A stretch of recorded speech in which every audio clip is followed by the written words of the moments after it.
అలానే మిసెస్ రావు, అమెరికా అధ్యక్షుడు ట్రంప్ చేతులు ఎత్తేసాడు. యుద్ధ భూమి నుంచి ఎలా వెళ్ళిపోవాలి అనే దాని మీద ఆలోచిస్తూ ఉన్నారు. ఇప్పటికే చేయాల్సినటువంటి నష్టం చేసేసాము ఇరాన్ మీద, ఇక చేయాల్సింది ఏమీ లేదు అని చెప్పి చెప్తూనే యుద్ధం నుంచి ఏ విధంగా వెళ్ళిపోవాలి అనేది అర్థం కానిటువంటి స్థితిలో ఆయన కొట్టుమిట్టాడుతున్నాడు. దీనికి కారణం ఏంటంటే మిత్ర దేశాలు సహకరించట్లేదు, ఇరాన్ని తక్కువ అంచనా వేశారు, ఇరాన్ దగ్గర ఉన్నటువంటి ఆయుధాలని తక్కువ అంచనా వేశారు, వాటి యొక్క లక్ష్యాన్ని తక్కువ అంచనా వేశారు. యుద్ధాన్ని స్టార్ట్ చేయడం అయితే చేశారు, కానీ దాన్ని ఏ విధంగా ముగించాలి అనేది అర్థం లేకుండా, వ్యూహం లేకుండా ట్రంప్కి కనిపిస్తుంది. ఇరాన్ మీద యుద్ధం 2 రోజులే అని అన్నారు. అయతుల్లా ఖమేనీని చంపేయడంతో, ఆయన కుటుంబ సభ్యులు చంపేయడంతో యుద్ధం ఆగిపోతుందని చెప్పి అనుకున్నారు. ఇరాన్ చర్చలకి వస్తుందని చెప్పి ఎక్స్పెక్ట్ చేశారు.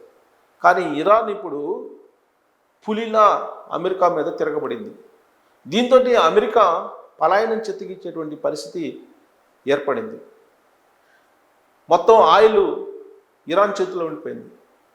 హార్ముజ్ జలసంధి నుంచి 1 లీటర్ క్రూడ్ కూడా ఇజ్రాయెల్కి అమెరికాకి వెళ్ళదని చెప్పి చెప్తూ ఉన్నారు. అలాగే చుట్టూ ఉండేటువంటి అమెరికా స్థావరాలని పేల్చేస్తూ ఉన్నారు. అమెరికా ప్రతిష్టాత్మకంగా భావించేటువంటి F-35 విమానాలని, యుద్ధ విమానాలని క్షిపణులతోటి ఇరాన్ పేల్చివేస్తుంది. గెరాల్డ్ అనేటువంటి యుద్ధ నౌక అత్యాధునికమైనటువంటి సాంకేతిక పరిజ్ఞానం ఉంది దాంట్లో, అలాంటి దాన్నే మంట పెట్టారు ఇరాన్. దీంతో అమెరికా అల్లకొల్లోలంగా ఉంది. డూమ్స్డే విమానాల్ని గగనతలం మీద తిప్పుతూ అమెరికాలో ఏ మూల నుంచి ఏ మూలకి ఏదొస్తుందో హైరాణ కనిపిస్తుంది. వైట్ హౌస్ ఎప్పటికప్పుడు గడగడలాడిపోతున్నటువంటి సిచ్యువేషన్ ఇప్పుడు కనిపిస్తుంది. ఇరాన్తో యుద్ధం చేయటం అంటే కొరివితో తలగొక్కున్నట్టే అనేది ఇప్పుడు ట్రంప్కి అర్థమైంది. ఆయన ఎఫ్స్టీన్ ఫైల్స్ నుంచి ప్రజల యొక్క, అంతర్జాతీయ సమాజం యొక్క దృష్టిని మళ్లించాలనేటువంటి ఒక ప్రయత్నం చేశాడు. దాంట్లో భాగంగానే ఇరాన్ తోటి యుద్ధాన్ని ప్రారంభించాడు. ఆ యుద్ధం నుంచి బయటకు ఎలా పడాలో తెలియక ముందే నెక్స్ట్ క్యూబా అంటున్నాడు, 51వ రాష్ట్రం వెనిజులా అన్నాడు. ఇప్పుడు కెనడాని 52వ రాష్ట్రం అని చెప్పి అన్నా ఆశ్చర్యపోవసరం లేదు. ఇలాంటి ట్రంప్కి సరైనటువంటి బుద్ధి చెప్పింది ఇరాన్. అమెరికాకి సపోర్ట్ చేసినటువంటి దేశాలన్నింటినీ కూడా ఇరాన్ వరుసగా టార్గెట్ చేసింది. ఇదే సమయం అని చెప్పి రష్యా అధ్యక్షుడు పుతిన్, చైనా అధ్యక్షుడు జిన్పింగ్, ఉత్తర కొరియా డాన్ కిమ్ వీళ్ళందరూ ఇప్పుడు అమెరికాని ఏకాకిం చేశాయి, అమెరికాని టార్గెట్ చేశాయి. మిత్ర దేశాలు అమెరికాని ఏకాకిం చేశాయి, శత్రు దేశాలుగా ఉన్నవి మాత్రం అమెరికాని టార్గెట్ చేశాయి. ఇప్పుడు అమెరికా డాలర్కి మూడింది. చైనా అవకాశం కోసం ఎదురు చూస్తుంది ఇప్పటి వరకు, ఆ అవకాశం ఇప్పుడు చైనాకి దొరికింది.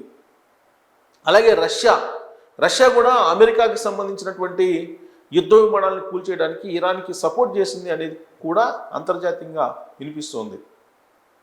ఇరాన్ మీద ఆంక్షలు తొలగించేటువంటి పరిస్థితికి వచ్చేసింది అమెరికా. అలాగే రష్యా మీద ఆంక్షలు తొలగించింది. డాలర్లో కొనుగోలు చేయాలి, డాలర్లో వాణిజ్యం చేయాలని చెప్పి రష్యాకి చెప్తోంది ఇప్పుడు అమెరికా. కానీ రష్యా వినే పరిస్థితులు లేదు.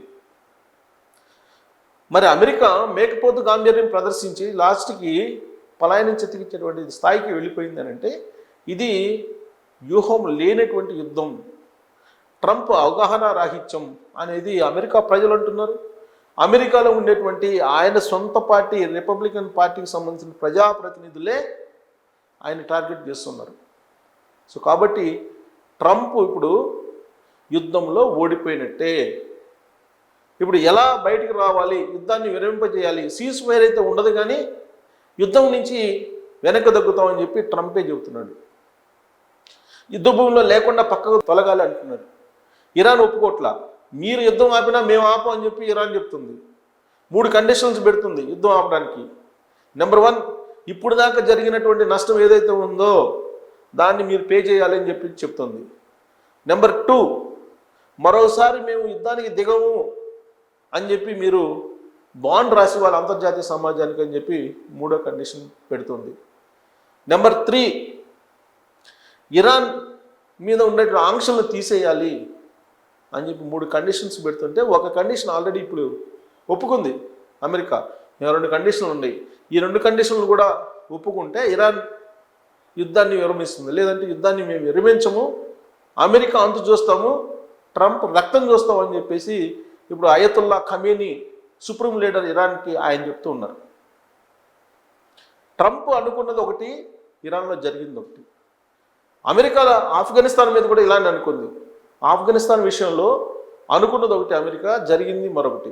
ఈవెన్ నాటో సపోర్ట్ చేసినప్పటికి కూడా ఆఫ్ఘనిస్తాన్ని సొంతం చేసుకోలేకపోయింది, ఆఫ్ఘనిస్తాన్ని ఆక్రమించుకోలేకపోయింది అమెరికా. ఇరాన్ విషయంలో కూడా ఇలానే బోల్తా పడింది. ఒక్క వెనిజువేలా విషయంలో మాత్రమే సక్సెస్ అయింది. ఆ వెనిజువేలా సక్సెస్ కావడంతో తిరుగులేదని చెప్పేసి అమెరికా అధ్యక్షుడు ట్రంప్ అనుకున్నాడు. ఇరాన్లో బొక్క బోర్లా పడ్డాడు. సో దీనికి సంబంధించి ప్రధానమైన పాయింట్స్, అమెరికా ఏ విధంగా దెబ్బతింది యుద్ధంలో అని చెప్పడానికి కొన్ని ఉదాహరణలు. యుద్ధాన్ని ముగించలేక, ఇరాన్ని కంట్రోల్ చేయలేక ఇప్పుడు ముప్పు తిప్పలు పడుతున్నాడు ట్రంప్. నియంత్రించలేకపోతున్నాడు అసలు. అది ఇంకా మరింత విస్తృతి చెందుతుంది. వాస్తవంగా ఇరాన్ దగ్గర 2000 కిలోమీటర్ల లక్ష్యాన్ని ఛేదించేటువంటి క్షిపణులు ఉన్నాయని చెప్పి ఎక్స్పెక్ట్ చేశారు. కానీ ఇవాళ ఆ దేశం దగ్గర 4000 కిలోమీటర్ల దూరంలో ఉండే లక్ష్యాలను ఛేదించేటువంటి క్షిపణులు ఉన్నాయని చెప్పి బయటపడుతుంది. ఇది అమెరికా జీర్ణించుకోలేనటువంటి పరిస్థితి. అందుకే ఆందోళన చెందుతుంది. అమెరికా ప్రజలు అలాగే రిపబ్లికన్ పార్టీలో ట్రంప్ మీద తీవ్ర వ్యతిరేకత వస్తూ ఉంది నానాటికి. ఆయన సొంత పార్టీలోని రిపబ్లికన్స్ వాళ్ళు కూడా వ్యతిరేకిస్తున్నారు. ఇక అమెరికా ఉపాధ్యక్షుడు ఉన్నాడు వాన్స్, జేడి వాన్స్, ఆంధ్ర అల్లుడు. ఆయన ఏమంటున్నాడు, ఆయన యుద్ధాన్ని చేయడం తప్పు అనేటువంటి యాంగిల్లో మాట్లాడుతున్నారు. యుద్ధం ఇప్పుడు చేయాల్సిన అవసరం లేదు అన్నట్టుగా మాట్లాడుతున్నారు, డైరెక్ట్గా కాకపోతే ఇండైరెక్ట్గా. మరొక దెబ్బ ఏంటంటే ట్రంప్కి యాంటీ టెర్రరిజం డిపార్ట్మెంట్ డైరెక్టర్ జే కెంట్ ఆయన రాజీనామా చేశాడు. యుద్ధాన్ని తప్పుపట్టాడు. ట్రంప్ తప్పుడు నిర్ణయం తీసుకున్నాడు ఇరాన్ విషయంలో అని చెప్పి ఆయన రాజీనామా చేసి వెళ్ళిపోయాడు. మిత్ర దేశాలు, నాటో దేశాలు అన్నీ కూడా హ్యాండ్ ఇచ్చాయి. ఎందుకు? హార్మోజ్ జలసంధిని తెరిపించడానికి మాతో పాటు మీరు అందరు రండి, మీ యుద్ధ నౌకలను కూడా పంపించండి అని చెప్పేసి ట్రంప్ అడిగితే యూరోపియన్ దేశాలు, నాటో దేశాలు ఏవి కూడా మాకు సంబంధం లేదు, మాకు సంబంధం లేని యుద్ధంతో మేము ఎందుకు రావాలని చెప్పేసి వాళ్ళు వెనక్కి తగ్గారు. దీంతో అమెరికా ముందుకు వెళ్ళలేక, వెనక్కి వెళ్ళలేక, ముందు నుయ్యి వెనక్కి గొయ్యి అనే సొంతంగా అమెరికా ఇప్పుడు కొట్టుమిట్టాడుతుంది. ఇక క్రూడ్ ఆయిల్ ధరలు తగ్గించాలనేటువంటి ప్రయత్నం చేస్తున్నారు. కానీ అంతర్జాతీయ మార్కెట్లో క్రూడ్ ఆయిల్ ధరలు తగ్గట్లేదు. కారణం హార్మోజ్ జలసంధిని మూసేసింది ఇరాన్. దీంతో ప్రపంచ దేశాలన్నీ కూడా అమెరికా మీద ఒత్తిడి తీసుకొస్తున్నాయి, కార్పొరేట్ సంస్థలు ఒత్తిడి తీసుకొస్తున్నాయి ట్రంప్ మీద. ఇలాంటి సిచ్యువేషన్లో అమెరికా అధ్యక్షులు ఉన్నారు. ఇక రష్యా ఇరాన్ మీద ఆంక్షలు ఎత్తేసింది ఈ ఒత్తిడిని తట్టుకోలేక, అయినప్పటికీ కూడా ధరలు తగ్గట్లేదు. ఇక బంకర్ బస్టర్ ఈ బాంబుల్ని ఉపయోగించింది ఇరాన్ మీద. ఎందుకంటే ఇరాన్ బంకర్లలో క్షిపణులని, డ్రోన్స్ని దాచిపెట్టిందని చెప్పి అమెరికాకు ఉన్నటువంటి ఇన్ఫర్మేషన్. అందుకే బంకర్ బస్టర్లను ఉపయోగించింది బాంబులు. కానీ అవి కూడా పనిచేయాల. 6 రీఫిల్లింగ్ విమానాలు, అమెరికాకు సంబంధించినటువంటి 6 రీఫిల్లింగ్ విమానాలను ఇరాన్ ధ్వంసం చేసింది. అధునాతనమైనటువంటి F-35 యుద్ధ విమానాలని ఇరాన్ కూల్చేసింది. ఇంతకన్నా అవమానం అమెరికాకి మరొకటి ఉండదు. F-35 యుద్ధ విమానాలు అత్యంత ఆధునికమైనవి అని చెప్పి అనుకుంటుంటారు. మా దగ్గర F-35 ఉన్నాయని చెప్పి బెదిరిస్తూ ఉంటుంది అమెరికా. వాటిని క్షిపణులతో లేపేసింది ఇరాన్. అంటే అమెరికాకి ఇంతకంటే అవమానమే ఉండదు. మరొక అవమానం aircraft carrier Gerald R Ford. ఈ జెరాల్డ్ ఆర్ ఫోర్డ్ అనేది నౌక, యుద్ధ నౌక. సముద్రంలో దానికి రాడార్లు ఉంటాయి, క్షిపణులు ఉంటాయి, యుద్ధ విమానాలు ఉంటాయి, కదిలేటువంటి యుద్ధ భూమి అది. అలాంటి దాన్ని మంటలు పెట్టి పంపేసింది ఇరాన్. గల్ఫ్ దేశాల్లో ఉండేటువంటి అన్ని స్థావరాలని, అమెరికా స్థావరాలని టచ్ చేసింది ఇరాన్. దీంతో అమెరికా హడలెత్తిపోతుంది. హార్ముజ్ జలసంధి తెరవడంలో ఘోరంగా వైఫల్యం చెందింది అమెరికా. అందుకే అంతర్జాతీయంగా ఇప్పుడు ఆ దేశం మీద ఒత్తిడి వస్తుంది. అమెరికాకు వరుస దెబ్బలు తగలటంతో ఏం చేయాలనో అర్థం కానటువంటి అయోమయ స్థితిలో ట్రంప్ ఉన్నాడు. మరి అమెరికా ఓడిపోయినట్టేనా, ట్రంప్ పలాయనం తప్పదా అనే దాని మీద మీరు కామెంట్ చేయొచ్చు. Thank you.